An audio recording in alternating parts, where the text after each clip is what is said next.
3, 2. Hey, everybody, it's Sean Gibbons, and I'm your left in. We just discussed, we're going to say how long those, 4 and 7 years. I don't even know what score is. It's a couple of score, maybe. A score. Pretty close to 2 scores, not quite. All right, at some point we'll also talk about what scores are, and maybe this is a good way to talk about what we're going to talk about, which is good writing. Nobody knows what scores are. At a certain point in time, apparently that was a common nomenclature. Chuck has, over the course of his career, in addition to being an awesome guy and a sailor, and I'll talk about why that's important in a quick second, he went to the Associated Press and the Washington Post and down in New Orleans as well. So he's traveled in North Carolina and a few other places in between. He's one of the preeminent writers and journalists in America today, and he is going to give us the gift of his time. And over the next hour, we're going to talk about Chuck's five golden writing rules for comm staff. The stuff you should do, the stuff you should stop doing. Now, I said he's a sailor, and why that's important is if you're out on a boat with Chuck, he would probably, I think you'll admit this, right? You don't sit there and say to somebody, hey, shorten up the halyard, unless you're talking to another sailor, right? In which case, they know what it means. But otherwise, very real possibility you could crash the boat. You'd probably just say, pull on the rope. Right? Pull on that rope. Yeah. So for the next hour, we're going to talk about pulling on the rope rather than talking about halyards. That's the ambition that we have. Before we get underway and I stop chatting and Chuck starts talking a little bit, I just want to remind everybody a couple quick logistical things. We are, as always comes up, we're recording a webinar. So if you have to jump off a little bit early, you can catch the rest of this on YouTube a little bit later on. If you have questions, we're going to make time for questions throughout this presentation. There's a chat box down in the lower left or right thing. If you let the cursor sit on the screen here, it'll pop up. Put your questions in the chat box, or I'm sorry, in the Q&A box. There's also a chat box. So in the chat box right now, if you're with us, please go ahead and type in your name, where you're from, and maybe the organization you're with. Just say hello so we can see who's with us. There's quite a lot of you. And then in the Q&A box, if and as you have questions, put those questions into the Q&A box, and we will make it our responsibility to get to those across the course of this hour. If you want to join us or are joining us through Twitter, we're also going to be taking questions through Twitter. We'll be keeping an eye over there. Our colleague Yabby is live tweeting the proceedings using the hashtag CommNetLive, which is COMNETLIVE. I think that's all the logistics that we've got to get to. I guess the last thing is I have to do a shameless plug for CommNet. If you were planning to join us down in Austin, as I think Chuck is going to be, please get your ticket pretty soon because we're about to run out of seats, and we'll put up a wait list once we run out of seats. And last year, just by way of example, I think we had over 200 people who weren't able to get in, so I don't want it to be you guys. Anyway, in the meantime, let's spend the next hour or so talking about what good writing looks like and why sometimes we all struggle with that. Great. Thank you, Sean. Thanks for having me. I'm delighted to be here. Over the past 5 years or so, I've conducted writing seminars for dozens of professional staffs in several cities, even London. And what I'm amazed by or struck by is how similar the problems are everywhere. The same types of difficulties that professional staffs have, and I'm talking about nonprofits, for-profits, left-leaning groups, right-leaning groups, no-leaning groups. I'll be very surprised if your organization, your staff doesn't have some of these same problems, and those are what we'll be talking about today. Let's see, what is? Oh, we're trying. Oh, I did this. Is that it? There we go. Okay. My seminars usually last 2 or 3 hours. So today we're just doing the boiled down, truncated greatest hits version. I'll try to leave plenty of time for questions and comments. I hope we'll be able to get to a lot of them. The writing problems that I see over and over are people overuse passive voice and jargon. They take too long to get to their main point. They use too many words, too much flab. They assume a puffed up sort of formal tone that really becomes unnatural and off-putting. And they're terrible at editing themselves and rewriting and copy editing. I'm amazed at how frequent that happens with smart people who should know better. The complaint I hear, and look, we're talking about really well-educated people from some of the best universities. They're bright, they're hardworking, they're conscientious. They're not poor writers or weak writers because they're not trying. It's for other reasons. in a few minutes, I'll talk about the five rules that I think are the most important. But first, let's just take a minute to talk about why so many smart, well-educated people who are trying hard are not as good writers as they ought to be. And the main problem that I see is that they've either been taught in college or maybe somewhere else that professional writing should sound important or authoritative or even profound. So they load up on academic sounding terms like optimize and paradigm and utilize, and they write things like price points. That's a faddish term now. A price point is a price. Adding the word point just doesn't make any difference, doesn't help. It just gums up the works with another word. So you want to write in a natural tone. We'll talk about that some more. They also forget who we write for. I always put this slide up for my seminars, and I say, which of these do you write for? And my trick answer is none of them. You don't write for yourself or your boss or your organization. You write for the reader. The reader is so busy. They've got a million other things to do. They've got tons of stuff to read, tons of phone emails to return, kids to pick up at school and all that. If you don't grab the reader quickly, the reader will bail out. He or she will go somewhere else. The reader, no matter what you're writing, who you're writing it to, the reader has to know two things quickly. Should I care about this? If the answer is no, they'll go on somewhere else, and that's fine. But if they do care, they say, okay, I care about this. Now, what's your point? So even if they care about your topic, if you take too long to tell them what your main point is, they're just going to bail out. You're going to lose them.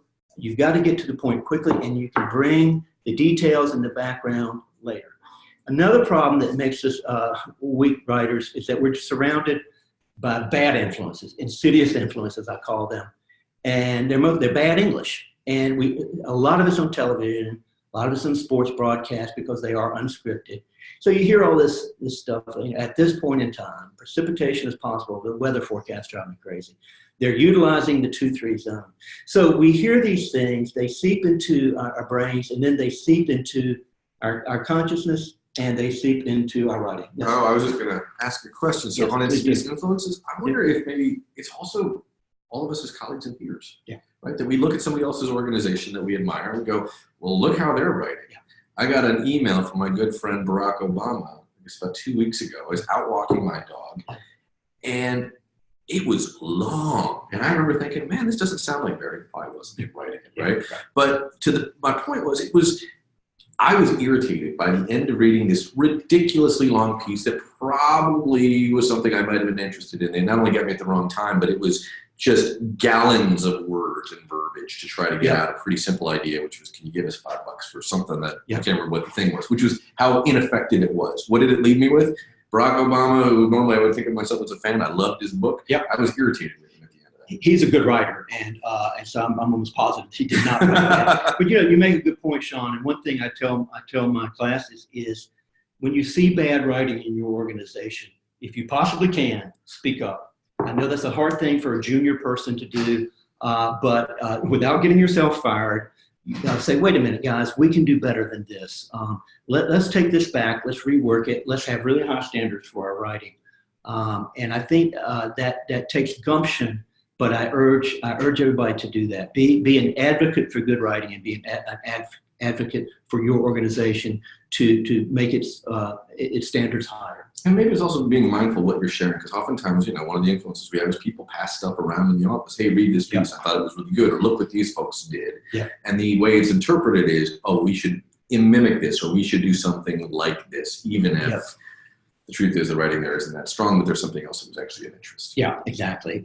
And the other problem is all of us, it's human nature to think that everybody is very, very interested and very knowledgeable about what you deal with. This is a professional hazard for every profession. And they start writing for a larger group, a more general audience, and they use the jargon and shortcut terms, and the reader doesn't know. You've got to err on the side of simplicity and explaining things when you're writing for a larger group. And finally, before I get to the 5 rules, is people over and over tell me they don't have time to edit and rewrite. You've got to have time to do that. I see so many supposedly finished, ready to publish items from all different kinds of professional staffs that have typos, that have missing words, dropped words, repeated words, misplaced modifiers, and it makes you and your organization look bad. I can't emphasize this enough. You really need to find time and make time to edit yourself and have someone else read it too. And finally, I'll say one more thing. We can talk about this more if you like. People very often ask me, well, how should we write for blogs? How should we write for social media as opposed to more formal, white paper or something like that? And I say, look, a blog's probably going to have a breezier style. That's fine. If you're writing in first person, you can have that nice first person touch. That's all great. But at the end of the day, good writing is good writing, and bad writing is bad writing. I don't care the format. So I think everything I talk about today would apply to any kind of professional writing. And I think I would apply it to every type of writing you do. So with that, here we go. Let's go to our 5 golden rules. Rule number 1, write in a natural tone. If you were talking to a friend, you would not say, we're experiencing precipitation and I failed to remember to secure the front entrance. Sean Gibbons, can you take us through that sentence? Take your time and just translate that into good, simple, plain English. We're experiencing precipitation. I think we're going to later today. Hey, it's raining and I forgot to shut the front door. Perfect. Bless you. Bless you, my son. Exactly. It's raining and I forgot to close the door. That is a natural tone. That's how you want to write. You don't want to get into these puffed up, convoluted, important sounding language. What does that happen? That convoluted language, is that happening is that the writer doing that, or is that an editor, or well, it can be either. It can be either. A lot of people think that if that plain simple writing reflects plain simple thinking. The opposite is true. It's counterintuitive. It's hard work to make writing look easy. It's counterintuitive. Throwing around 5-syllable words that really don't get you anywhere is actually easier than working hard to boil it down to the tightest, most direct language that you can.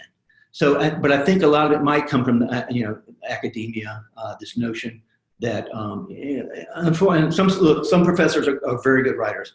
A lot of them are not. And if those of us who've gone to college very often have been heavily influenced by professors, and we might think that's the best way to write.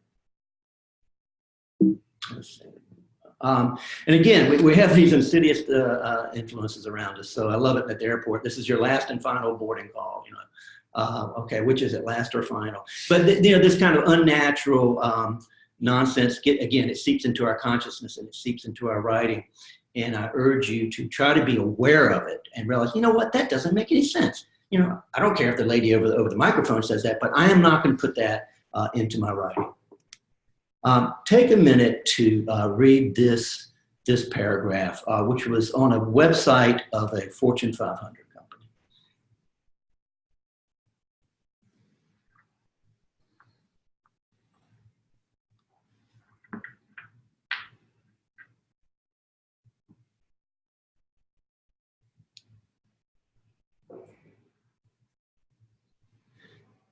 Don't use your valuable time trying to make sense of this. It's gibberish. It's nonsense. This is definitely how you do not want to write. A lot of bad things happen here. And Sean, you were alluding to this earlier. I don't know who wrote this, but I'll bet you $100 that he or she has a degree or multiple degrees from a very good university. And yet that person somehow, convinced himself that this is an appropriate way, or maybe they think it makes them sound like they have this insider knowledge or that they're really, really smart. The other bad thing that happened is that nobody in that organization saw this before it got put on the website or within minutes of it going on the website and said, whoa, time out, let's take this down. Let's think about this. Let's talk about it. Let's rework this. We don't want our organization associated with this kind of pretentious bad writing. A lot of people start snickering when they read something like this, as they should. You don't want your organization to be snickered at. Mark Twain, great writer. I love this quote, one of my favorite quotes. I never use a $5 word when a 50-cent word will do. So when you start looking, you will find lots of good old 50-cent words that you can use instead of a more complicated word. So is it a crime to write approximately? No, of course not. But why use a 5-syllable word if, about or roughly means the same thing for 2 syllables? Domicile, residence. Inclement weather, one of my all-time least favorite terms. Inclement weather means bad weather. It doesn't mean anything else. It just means bad weather. So why use a 3-syllable word, puffed up word, $5 word instead of a good old 50-cent 3-letter 1-syllable word, bad? Utilize. I tell my classes that if they use the word utilize, my ghost will haunt them. Why do I hate the word utilize? It is the epitome of the puffed up, pretentious $5 word when it means nothing more or less than use. It means exactly the same thing. So why don't you use the simple 3-letter 1-syllable word instead of the puffed up word, utilize. And when you understand that I'm not just talking about this one word, but this type of writing, I think you'll begin to write better, you and your staff, and realize that good, simple, short words are best. I got a good piece of, maybe this will kind of run into the Mark Twain quote. I got a great piece of advice once. It said, if you don't know how to spell it, and you're not prepping for the spelling bee, find the word you can spell. Absolutely. I love, God bless the spelling bee and vocabulary test. They're wonderful things, but you do not want to put many or any of those words into your writing. And that might sound cruel, but nothing turns off a reader more than a word that he or she doesn't understand. It makes them feel stupid. It angers them and they bail out. You do not ever want, same thing with fancy foreign phrases, Latin phrases, unless you're positive that the reader understands these terms, don't use them. You're just going to turn off the reader and you're going to lose the reader. Let's pick that thread up really quickly, because you used a word I think is really important, feeling, right? Because I think a lot of what we're after, we're after shared meaning, right? I have a certain idea of what I want people to think or believe, but the critical thing to get them to that point, I think, is first joining them and helping them feel good, or even better, don't make them feel frustrated. Right.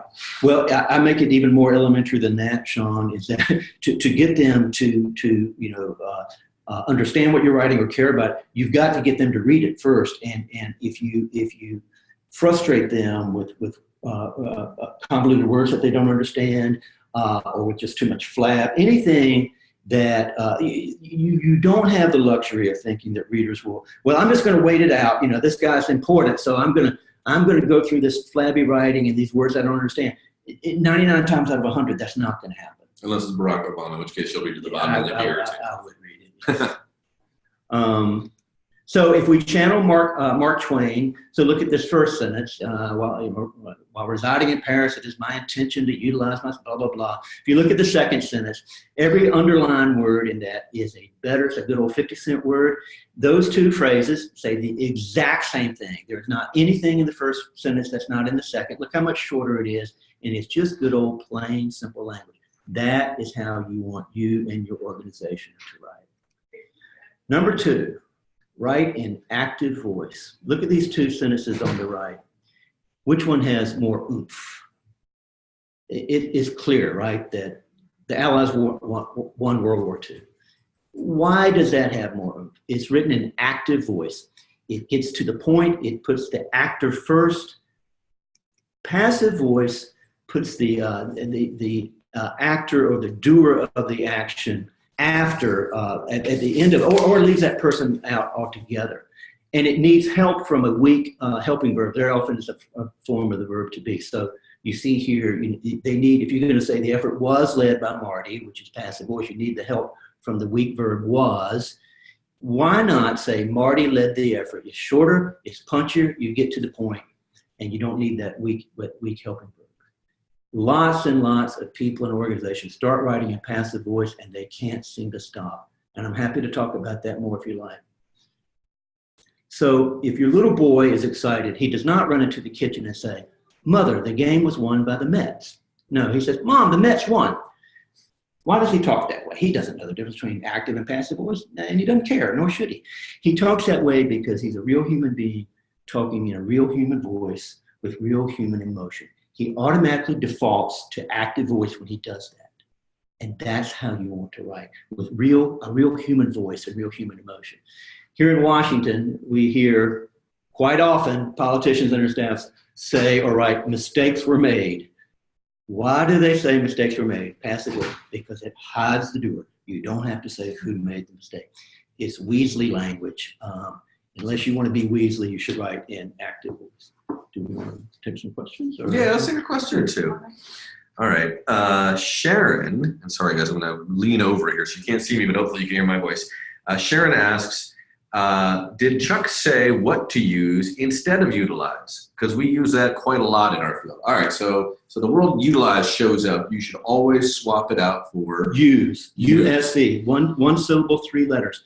Some people say, well, I've used the word use already in a paragraph, so I don't want to echo that word, so I use utilize.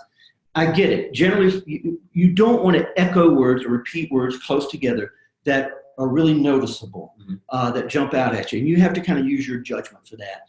I submit to you that the word use is so unobtrusive that people don't notice it.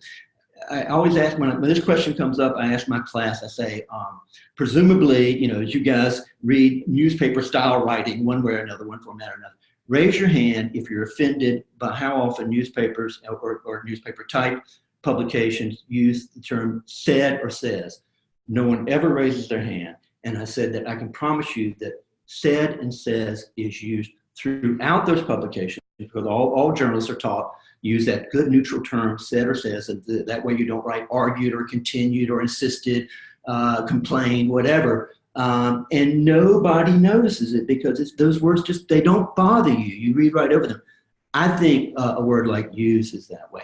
If you don't agree with me, then don't do it. But I would, if I were you, I would have a word search for utilize and hunt it down like a laser and change it to use. Now, when you were writing for the Post and the AP, you were covering the White House. I know you were writing under deadline. Does that actually help to have sort of a deadline sitting over you where I've got an hour to tell a complex story, I've got to move swiftly? Does that help your writing? Deadlines are wonderful things to get you motivated. Absolutely. Is it challenging to write under a deadline? Yeah, it is. Now, any veteran daily journalist will tell you that you get better with experience. It's like being a bricklayer. The first time you try to build a brick wall, it's going to take you a long time. It's not going to look very good.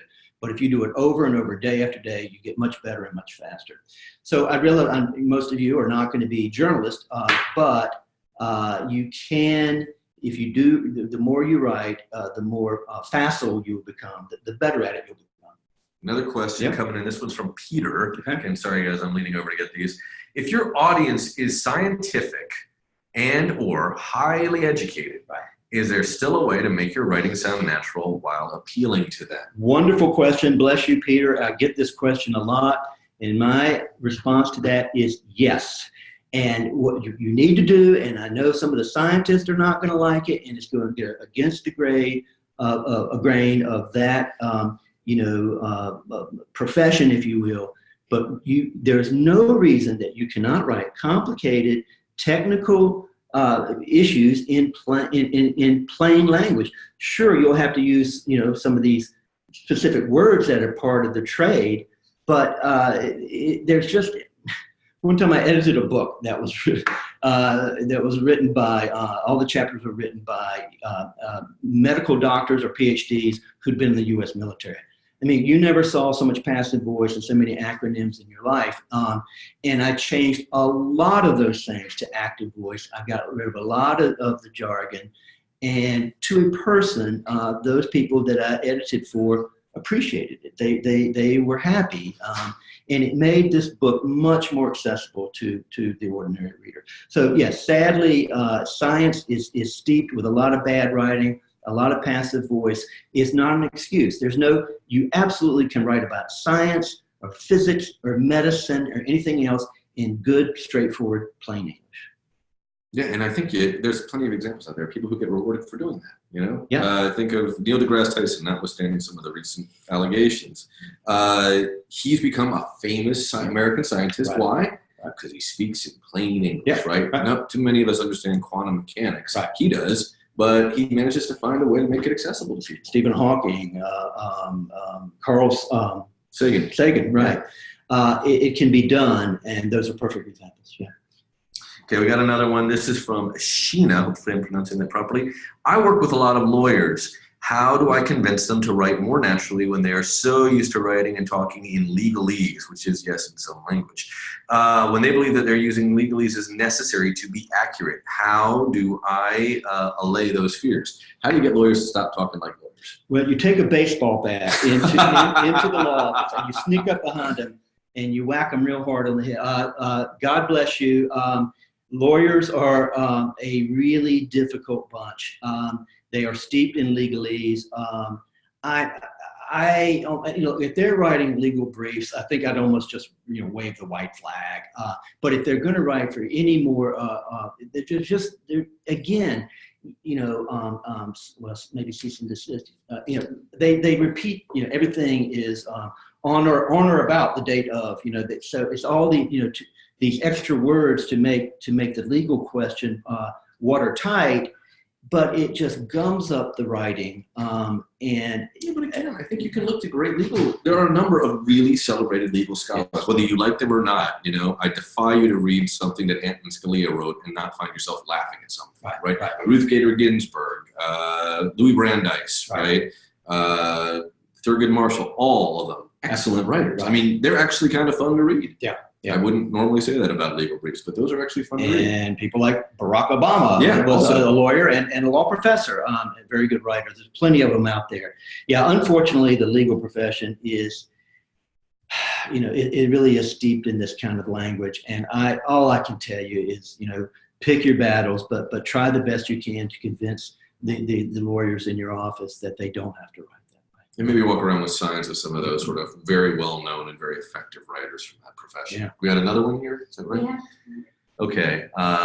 Anastasia, our friend, asks, a lot of bad writing can be boiled down to a political problem. Staffers might write a good piece only to have it edited badly by a boss. Are there any good resources you can recommend for lowly staffers to use to help change powerful minds? So this is the boss saying, yeah, that's great, but we need to make it sound more important. Yeah. Adding the pretension or whatever language you want to use to kind of make it the puffed up stuff. If you possibly can, get the bosses to attend sessions like mine. There's plenty of other good writing instructors out there. There's plenty of good, excellent books about good writing. If you can't get the boss, the higher ups, to buy into this notion that writing should be simple and you should stop using these jargony terms and these inflated, puffed up terms, you're going to keep running into this. I don't know how to save you from that, and I wish I could if they insist on putting that stuff in. But they're wrong and you're right, and they're going to hurt their organization. Now, I guess that's the best thing I can say is all of you out there care deeply about your organization and your mission, as you should. And if anyone in your organization, be it the CEO or whatever, is insisting on writing that's off-putting to these busy readers, you are hurting your mission. I guess that's the best way to put it.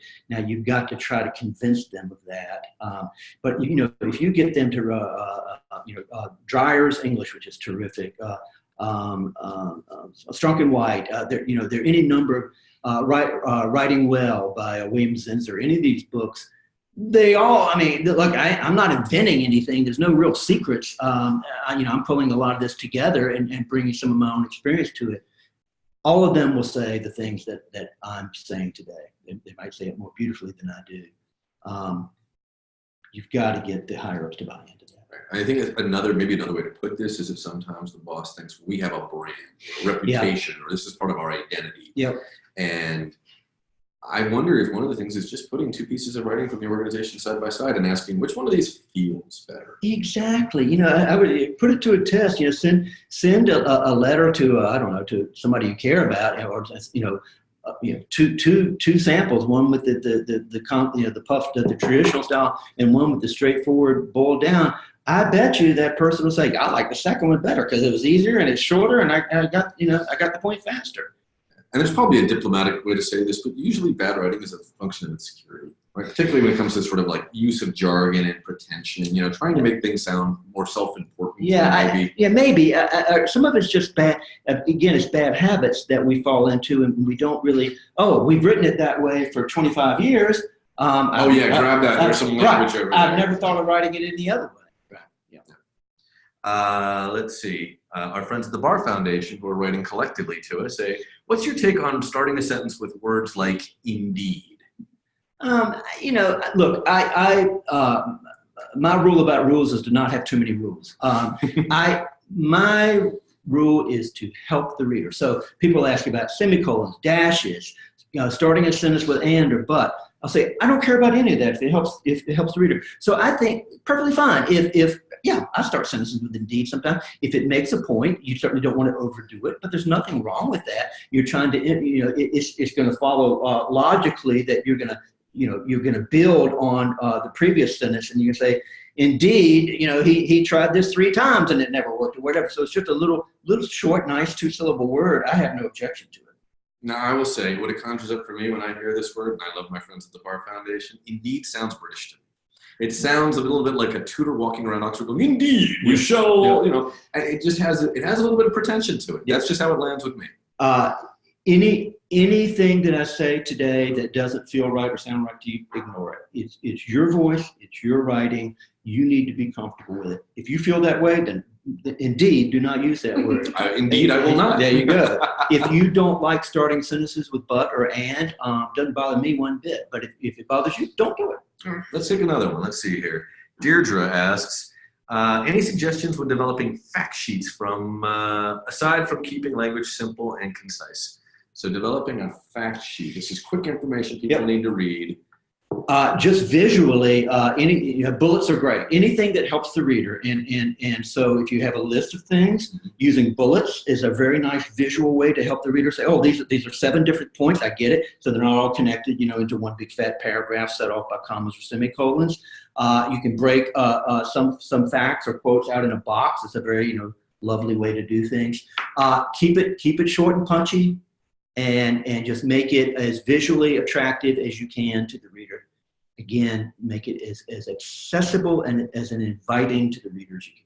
And probably just one other thing that maybe add is sequencing matters. Whatever you put first, people presume you did that intentionally. Right. Yeah. I would definitely try to put the most important facts should probably go first. Absolutely. All right, let's go a couple more. Okay. Matthias asked, in a resource-constrained organization, what might be the best way to go about evaluating the effectiveness of our writing, especially when our writing may not be the most effective? Focus groups, surveys, donors? In other words, how do we find out if we're not doing this so well? I'll confess, I don't know the answer to that. A focus group might very well be money well spent. I don't do focus groups, so I can't quite answer that.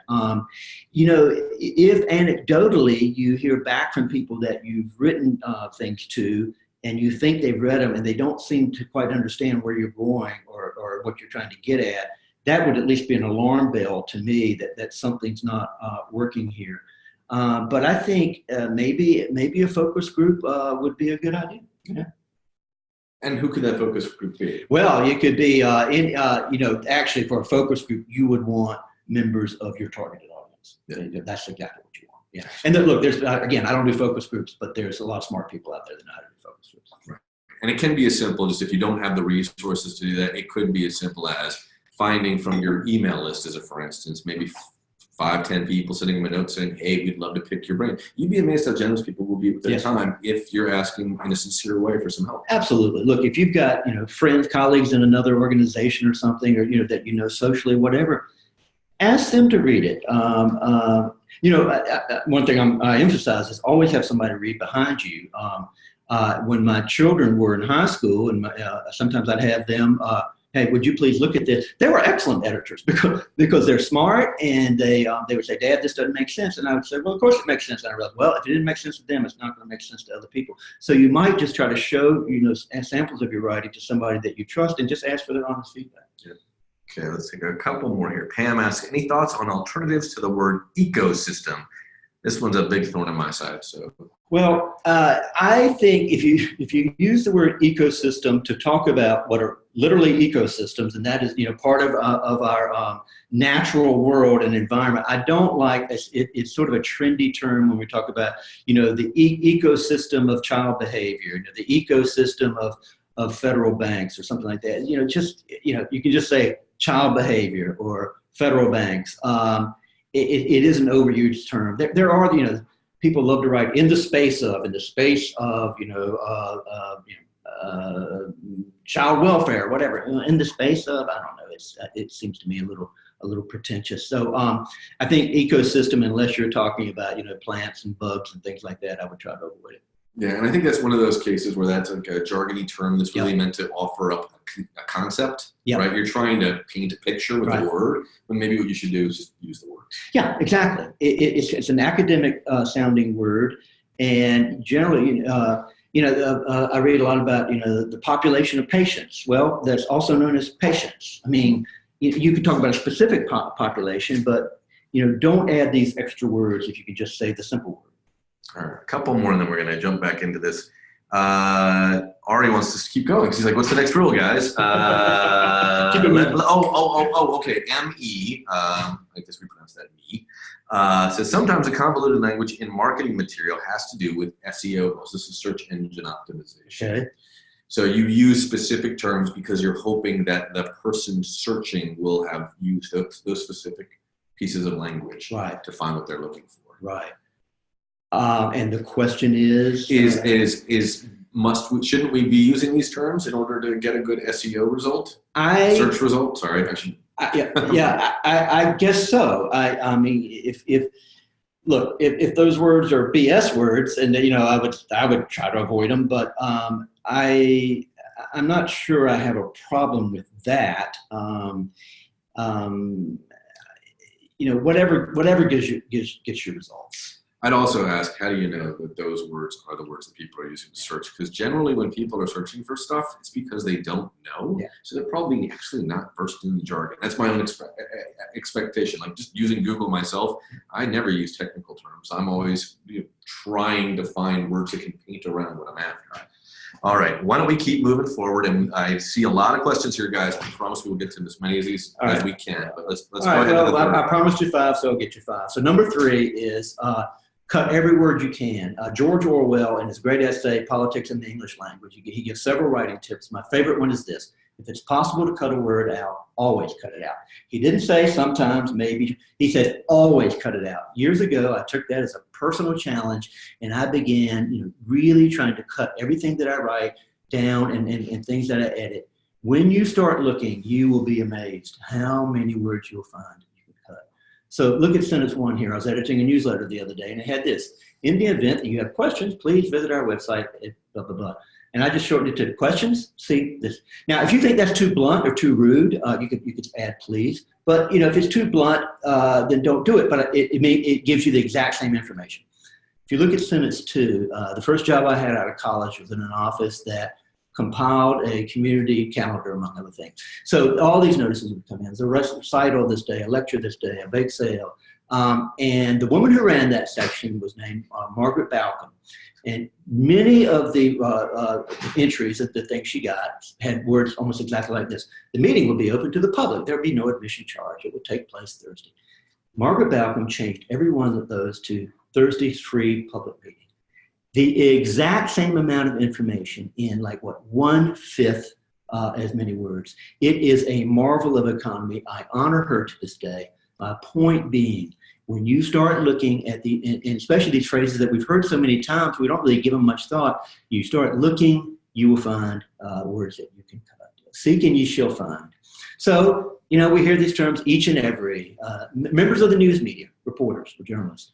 The last one, is it a crime to say they are the parents of 2 daughters? No, of course not. Why not shorten it to they have 2 daughters? There's no misunderstanding. They mean the exact same thing. You've cut several words in. You do that over and over, and your 4-page memo becomes a 3-page memo, and the reader will thank you. Seek and ye shall find. So, we use these, oh my God, past history and, end result. look at that next to last one. I was editing something not long ago, a bio, and it said originally she was born in Greenville. I think, how can you be born unoriginally? If you're thinking about your language, especially if you're looking to cut words, you're going to cut that word out. Okay, moving along. Get to your point, your main point fast. One of the biggest problems that professional writers make is they take too long to tell the reader what their main point is. Put the news first. About the news, I mean your main point. And then the other things, the details, the background, all of that can come later. But that way, if the reader has to bail out, he or she at least knows your main point. So a lot of you guys put out press releases. As a reporter, I got thousands of press releases. Many started along the lines of this one on the left. So just take a second to read that.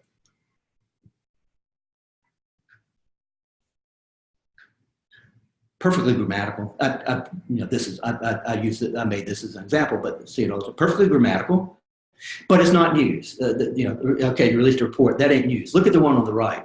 Drinking water in Flint, Michigan has so much lead that you're endangering people's health. That is news. Mm-hmm. Any reporter would at least look at that. And now the next paragraph could say, this study was done by ABC Foundation. We found this. And if you must have a quote from, most press releases put the quotes from the big shots way too high. And believe me, the reporters don't care. Put the news first. We live our lives chronologically, so it's natural to sort of explain things chronologically in the order that they had. That is almost always not the best way to write. So if your boss gives you 3 weeks, you drop everything you're doing and study our IT system and recommend whether we should change vendors. So you do all this work, all this research, you interview all these people. You're going to be tempted when you write your memo, dear boss, I did all this research, I interviewed all these people, I did this and that. And then in the 18th paragraph or so, you'll say, and I have concluded we should change IT vendors. I submit to you that the subject line of your email to your boss with all your findings is, we should change IT vendors, here's why. And then you put all that other information. Finally, rewrite, edit. You've got to take the time to find typos and dropped words. I find them all the time. Here is on the left, you see these are just recent things on the websites of some of your member organizations. They're not extraordinary; they're perfectly typical. But the words, it drives so much of the work we do. The word "of" got dropped. They feature heavily in our insights. The word "in" got dropped, and nobody noticed it. Apostrophes are really a problem. So the poor Brady's, wonderful people. They were trying to express that the house belongs to both of them. They didn't quite know what to do. They put an apostrophe in there. Nope, sadly, nobody caught it. Lovely sign. And then even sadder on the gravestone, where love and money went into this lovely gravestone, but nobody caught the incorrect contraction for UR. So that problem is literally written in stone now. My point being, these mistakes are easy to make. Spell check will not save you because these words all pass muster with spell check, and you've got to find them by editing. I suggest that in your organization, you team up with a buddy, team up with a colleague, and you say, I'll edit everything you write, you edit everything I write. We'll help each other out because the other person will catch things that you'll miss. And then finally, don't guess. Google is a wonderful, whatever you think about the company, is a wonderful tool. I still get dessert and desert mixed up, and it's embarrassing, so I Google it, dessert or desert. You can do this with all these types of words, affect or effect. Just Google it. It takes you 5 seconds. You'll get it right, and you won't embarrass yourself. So I am happy to. We have a ton of questions. Let's get to them. All right. So our friend Carolyn says, in what situations is it okay to use things like exclamation points or emojis, right? Or acronyms like EOD? Or do you have any interesting EOD? EOD, which I think means end of day. Okay. Right. Do you have any interesting examples? So when is it okay to use an exclamation point? When is it okay to use an emoji? Okay, exclamation point, use them sparingly, but in almost, never use more than one, and unless you're just goofing around with your kids. But that's not a sin. Again, if it's appropriate and helps the reader, I have no problem with it. Emojis, wow, I'd be very careful with emojis. Look, if you're writing for, so this sounds like emails probably. If you're writing for a recipient or an audience that and that person knows the same, you're comfortable with, that's fine. You certainly wouldn't want to you don't want that to get to a more general audience. And then EOD. Again, just make absolutely sure you know what that means. A lot of people don't, I don't speak internet. I'll be the first person to confess. Tristan will testify to this, and I'm sure that Stacy would too. Half the time they come up with something, and what's the fear of me missing out? FOMO? Yeah. I just learned that. I'll forget it again in a week, but I know what it is right now. Even terms like ROI, return on investment. Well, a lot of smart, educated, good people don't know what that means because it doesn't show up in the things that they write. Don't assume that your reader, if you're writing for any audience that goes beyond your immediate workspace, will understand. So just instead of writing EOB, write into business. Instead of writing ROIs, just write return on investment. It violates Orwell's rule, but you have a reason to do it. Yeah. And emoji, this is interesting. I heard this, I guess about last year, maybe 2 years ago now, that it was the fastest growing language on earth. Right? That people are actually using these things to communicate with one another. So it's sort of moving back towards a hieroglyphic system. I can say I live with a couple of very small humans. When I get texts from my wife, presumably, and their emojis, I know who they're from. From little people. Okay, another one here. Daniela says, maybe we should go back to this. Yeah, sure. Says, how do you recommend writing specifically for social media? I'm aware that shorter is better, both for consumers reading and for improving reach on certain platforms. But any other best practices would be appreciated. Yeah, Daniela, I had a slide very early in the presentation where I said, I don't think writing for social media is really much different from any other type of professional writing because good writing is good writing and bad writing is bad writing. So, why would you not, for social media, want to write, tight, straightforward, cut every word you can? Again, I think a lot of times we're talking about tone, which is a different thing. So let's say you're writing a blog in first person. You can use a somewhat breezy tone. Writing in first person, lets you show something of yourself. You still want to write, good, grammatical, active voice, punchy sentences, but you can use a different tone. By the same token, you could write a long piece on paper in first person. The tone should be, if breezy is appropriate to the occasion, use it. I sometimes say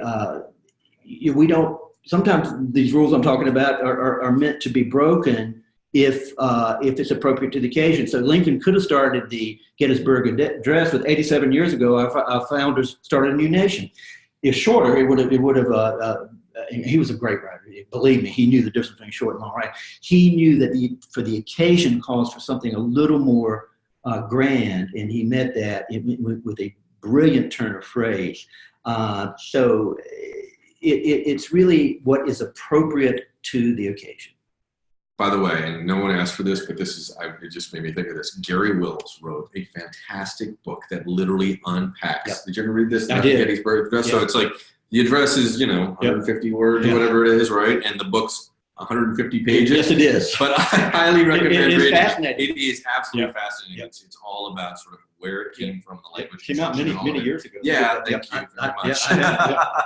Let's go on to Eve. Says, this is a good one. I always wonder about this. Once and for all, what's the best way to sign off? Is it best or warmly or thanks or gratefully or sincerely? How do you sign off when you're sending an email or a letter? Or... Eve, what feels right to you? I don't use warmly, but I don't mind people who do. If it's somebody that somebody I love, I write love.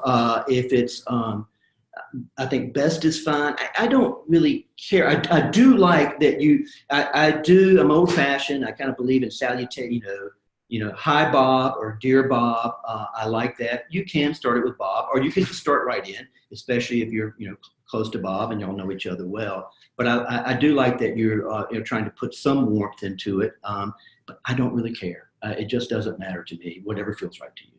Yeah. There's no good rule there. Okay. Amanda asks, with regard to active versus passive voice, do you have recommendations for how to best type a bunch of groups or coalitions in a sentence? So, for example, groups A, B, and C did X, or X was done by groups A, B, and C. Great question, and that's an occasion where passive voice can be totally legitimate. So let's say you've got 18 people in your organization going to a convention, and you need to tell the boss that. So you don't want to write, Joe and Susan and Mary, and you get to the end of that long sentence, are going to the convention. You would write, going to the convention are, colon, and then those names. Perfectly valid use of passive voice. Something, look, we see it all the time. A local man was killed last night. We don't know who killed him. So you could write, someone killed a local man last night. That wouldn't be a sin, but since you don't know the doer of the action, then it's okay to put the subject, the victim in this case, first. So I'm not saying passive voice is never right, but it should be your default. It should always be your default. Active voice should always be your default. Yep. Let's go to another one. Lawrence says, what's one comms grammar question you wish more professionals would ask you? I wish more comms people would ask me.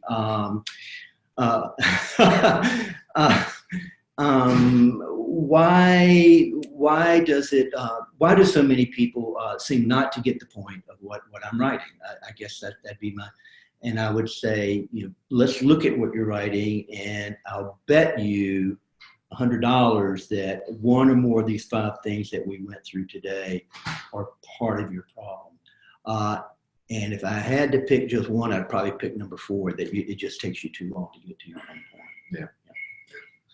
Yeah. Let's see. Sheena has another question. She says, I missed the Google it point. Could you briefly mention again what that one is speaking to? This one. Yeah, right. So, look, I'm a professional writer, and I still affect or effect. It's easy to get them mixed up.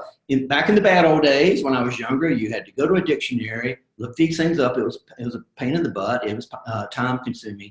It's no longer time consuming. Go to Google, type in affect versus effect, or affect or effect, hit the button, and it will give it to you right there. Nice, succinct explanation. So all these words that can be confusing, I've just given you several examples here, but there are many more. Who or whom, which I kind of don't really want to go into, but again, it's just so easy. Look, Brookings Institute, we see it all the time. It's Brookings Institution. Why get it wrong?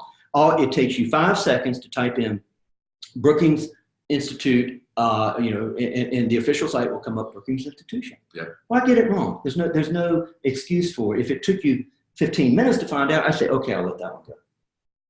Now, a question for you. In your career in journalism, did you ever write anything and it went right out onto the AP Wire or into the front page of the Post?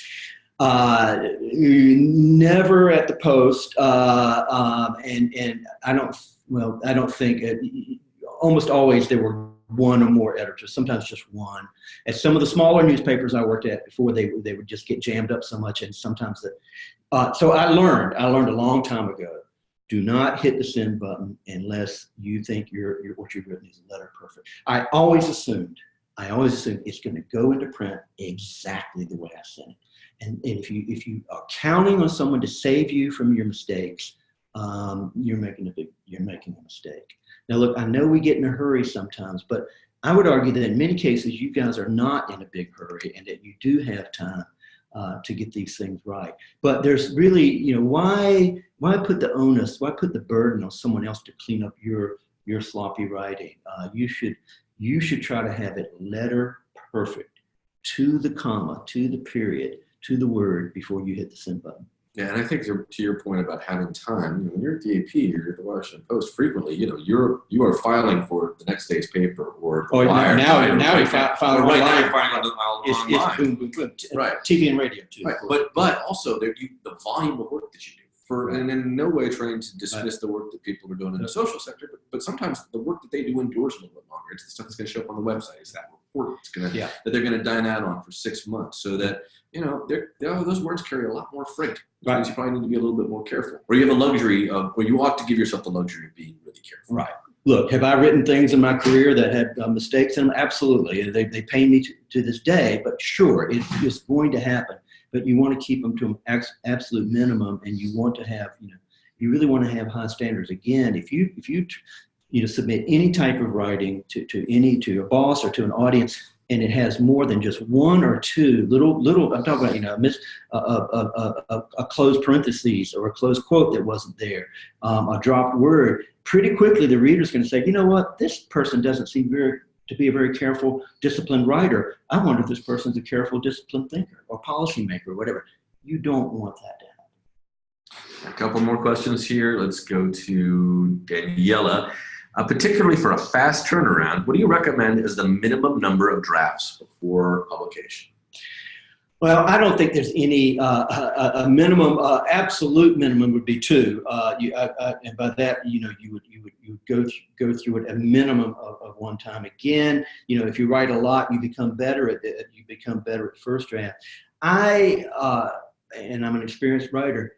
Sometimes I'll go through something like that I've written like 17 times, and I declare every single time I change at least one thing. I find one thing to make better that I didn't catch the 16th, 15th, 14th time.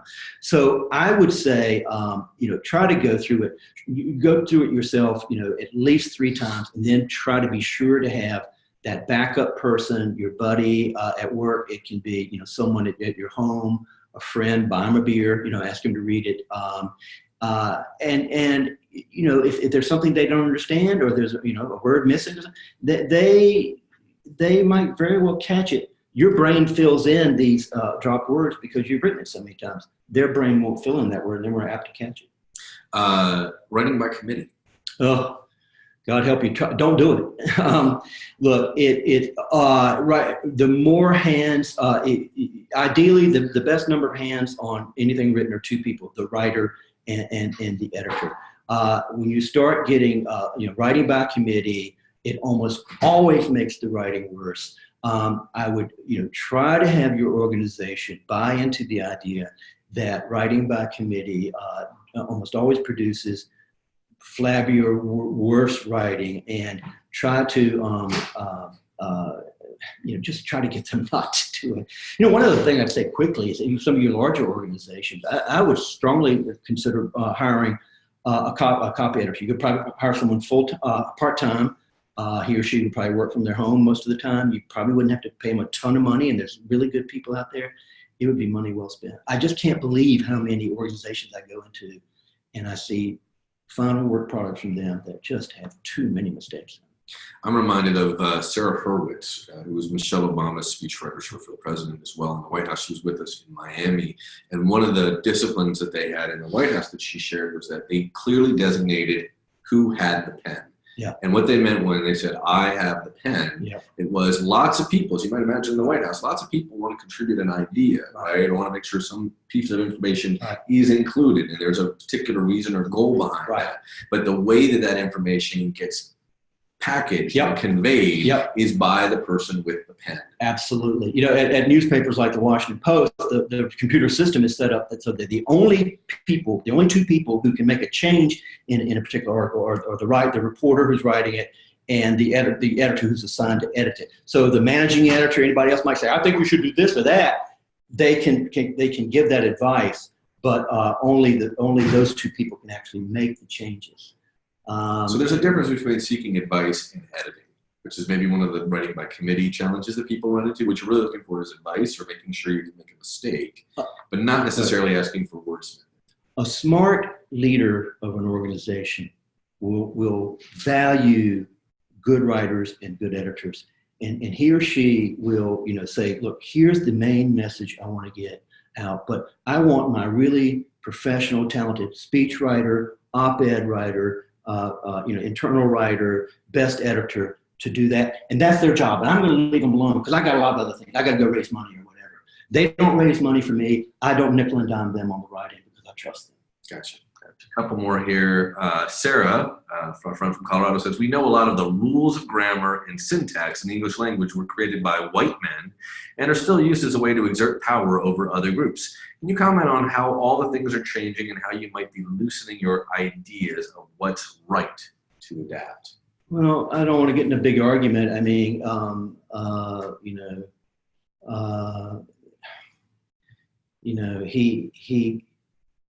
he goes to the store yesterday, is ungrammatical. I don't care whether you're a white man or not. So I'm not, do we have, obviously you have people now who want to be known by, they or them, that should, I have no problem with that. A lot of people reading in a general audience are going to be confused by that. There's no doubt about it. We might as well be aware of that. So I don't know. I'm not sure I really, the types of things that I'm talking about, cutting words, being short and to the point, I just don't see where it really applies to that type of question. Okay. An anonymous person says, my boss leans on the word deployment all the time to discuss funded research projects. Is there a better word to use than deployment? I'm guessing if you're not the Pentagon, the answer is yeah. Yeah. Deployment, sending out, distributing, sharing, right. Publishing, we sent an email. We didn't deploy it. Implement is not a great word, but we put our plan into effect. We didn't deploy it. I don't know. Yeah. I often find myself going to, and this is another way I use Google. Sometimes I'll type in a word looking for the synonym, and I always try to find a really simple one. So usually that's a great way. You can ask for Google to give you the synonym of the word deployment. My guess is it'll surface 10 or 12 words. Pick the one with the fewest syllables. Frankly, that's probably the best thing to do. Yeah. Another anonymous person, what role do idioms have? How do you balance using a saying that's easily accessible and recognizable with not falling into cliches? You do. Great question. And you don't want to use cliches. So any phrase that you just heard 100 times, you almost surely do not want to put it into your writing. Bull in a china shop. Grab the bull by the horns. Fast as lightning. Cliches work against because people's eyes glaze over when they hear cliches. Find a fresh way to say that. And, he's reckless instead of bull in a china shop. He elbows people out of the way, or you just find a simpler, more fresh way to say it. And don't get too carried away. If he's fast, you can say he's fast. You don't have to say he's fast as lightning. You could say, he raced to the fire in seconds, and that shows the reader that he's fast. And metaphors are good, right? That's a different cliche, to be really clear. Metaphors, when used correctly, can be very good. Absolutely. You don't want to torture them, and you don't want to have mixed metaphors. Light a fire, then water it and watch it grow. You don't want to overuse metaphors, but they can be a wonderful part of writing. Absolutely. Okay. And I think that we're out of time, so we're going to leave it there. Chuck was kind enough to put his email address over here, even your phone number. Wow, that's yeah. Oh boy. You can visit him at charlesbabington.com and on Twitter as well. If you have questions, you want to follow up, feel free to send them to us either through this email or put them on Twitter, and you would probably mind answering a few of them there on that hashtag CommNetLive. We're going to let everybody go. We'll be back again fairly soon with another webinar. But in the meantime, thanks everybody for your time. Do appreciate you being with us. Thank you very, very much. I enjoyed it. Thank you for listening. It's always helpful. I found myself thinking, man, I do a lot of this stuff. So if you're thinking I have a lot of you, meaning you have something to do, I'm right there with you. We've all been sinners. We go forth and sin no more. There we go. All right. Thanks, everybody. Be well. Cheers. Bye.